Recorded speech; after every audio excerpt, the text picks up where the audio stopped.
Salut à tous les passionnés de course hippique, bienvenue sur Bravo Turf pour une nouvelle analyse complète du Quintet Plus. Direction l'hippodrome de Longchamp, ce dimanche 19 octobre 2025, pour le prix Rieux-Sec, une épreuve de plat sur 3100 mètres, réservée aux stayers aguerris. 16 partants sont en lice pour une allocation de 50 900 € et le parcours exigeant promet une belle lutte jusqu'au bout. Accrochez-vous, on plonge ensemble dans l'analyse complète des forces en présence, avec les meilleures chances, les outsiders, et quelques bons tuyaux pour affiner votre pronostic. Commençons avec le numéro 1, Pentaour. Fin juin, il s'est imposé dans un quintet à Compiègne, avec la manière. Après un break bien géré, il vient de faire une rentrée prometteuse sur cette même piste en terminant 5e dans un handicap plus relevé. Ce jour-là, il a montré de la tenue et du courage. Il devrait logiquement courir en progrès, même s'il porte le top weight avec 62 kg. Sa fraîcheur et la qualité de son entourage en font une base solide pour les places. À retenir très haut. Le numéro 2, Annabelle's Ghost, représente l'aile, écurie d'André Fabre, toujours redoutable dans ce genre de compétition. Il était classé 5e d'un groupe 3 à Longchamp au printemps, preuve de moyens certains. Ses deux récentes tentatives dans les quintets, à Deauville puis à Compiègne, se sont soldées par des échecs, mais il ne faut pas le condamner trop vite. Son entraîneur le maintient à ce niveau, signe qu'il croit en un réveil. Si la course est rythmée, il pourrait bien refaire surface. Méfiance. Le numéro 3, Hasta la Vista, est un modèle de constance. 2 fois placé récemment dans des quintets, 4e à Lyon-Paris puis 5e à Compiègne, il donne toujours le meilleur de lui-même. Il aime les longues distances et s'adapte à tous les terrains. Sans être un cheval de tout premier plan, il peut très bien accrocher une place dans la combinaison gagnante avec un bon parcours. Le numéro 4, Rika de la Vis, a eu une année irrégulière. Après 8 mois d'absence, elle s'est imposée brillamment pour son retour, mais a ensuite échoué à Clairefontaine et à Chantilly. Elle reste perfectible, mais attention. Quand Christian Desmureaux est associé à Mario Baratti, c'est 48% de réussite dans les quintets. Sur sa meilleure valeur, elle a les moyens de surprendre. Le numéro 5, Xylophone, est l'un des chevaux les plus en vue. Il vient de s'imposer à 2 reprises dans des handicaps, avec autorité. Cependant, il a été lourdement pénalisé de 8 livres après sa dernière victoire. Malgré cette surcharge, il reste capable de bien faire.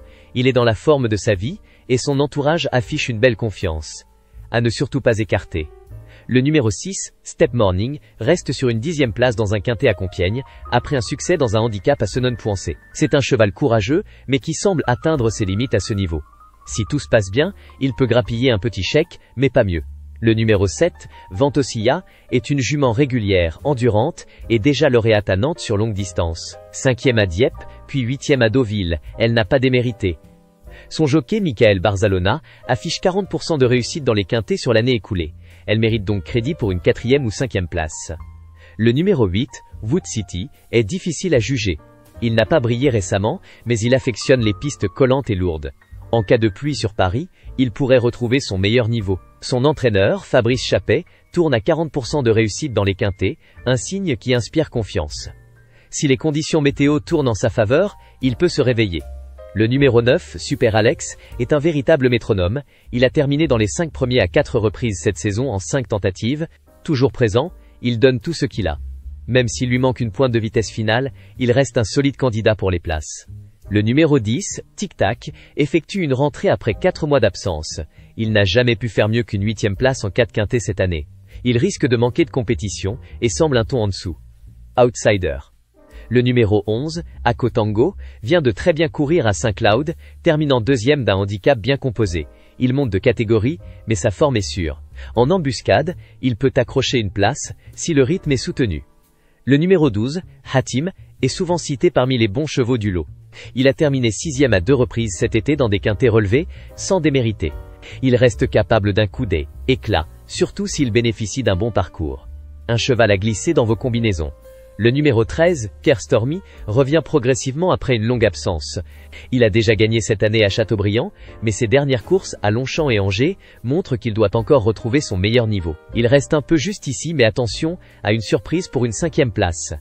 Le numéro 14, Mehlango, avait brillé au printemps en remportant un quintet à Saint-Cloud. Depuis, il a montré ses limites, mais sa valeur a été revue à la baisse, ce qui peut l'aider. Si la course se déroule à son avantage, il pourrait bien refaire parler de lui. Le numéro 15, Baden Rocks, traverse une belle période, 2 victoires et plusieurs belles performances cette année. Il vient de finir 5e dans un handicap à Strasbourg. Allégé de 8 kg, il sera avantagé au poids. Avec Thomas Trullier, un jockey à 48% de réussite dans les quintets, il peut frapper un grand coup. Enfin, le numéro 16, Lorenzo de Medici, reste une valeur sûre. Il a terminé deuxième d'un quintet à Deauville récemment et se montre d'une régularité exemplaire. Avec peu de poids à porter, il aura une première chance théorique. C'est la base logique de ce quintet. Le terrain et la météo joueront un rôle crucial. Si la pluie s'invite sur Paris, les chevaux aimant le lourd comme Wood City ou Baden Rocks seront avantagés. En revanche, si le sol reste souple sans être trop profond, les spécialistes du tracé comme Pentaour ou Ventosilla auront une belle carte à jouer. Mon pronostic pour ce prix Rieux Sec, 2025 sur 16. 1, 5, 3, 12, 7, 15, 2. Lorenzo de Medici reste le cheval à battre, mais Pentaour et Xylophone semblent capables de lui donner la réplique. Hatim et Hasta la Vista viendront pour les places, tandis que Baden Rocks et Annabelle's Ghost peuvent compléter la bonne combinaison. Merci d'avoir suivi cette analyse sur Bravo Turf. Si vous aimez ces analyses détaillées, abonnez-vous et partagez vos propres pronostics en commentaire. Bonne chance à tous, et que le meilleur gagne.